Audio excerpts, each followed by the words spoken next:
ত্ৰিভুজ ABC angle A equal 90 degree, AB equal 3 cm, BC equal 5 cm আৰু AD perpendicular BC হলে AD দৈৰ্ঘ্য কিমান হ'ব?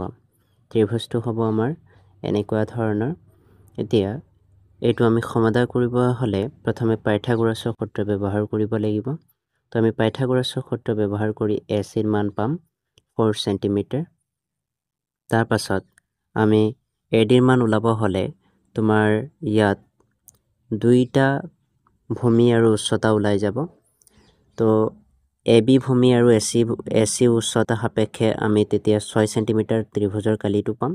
তাৰ পিছত BC ভূমি আৰু AD উচ্চতা সাপেক্ষে আমি ইয়াৰ কালি নাপাম।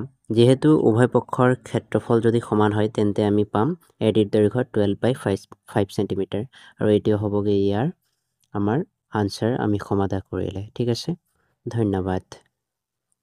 আশা কৰোঁ বুজি পাইছা।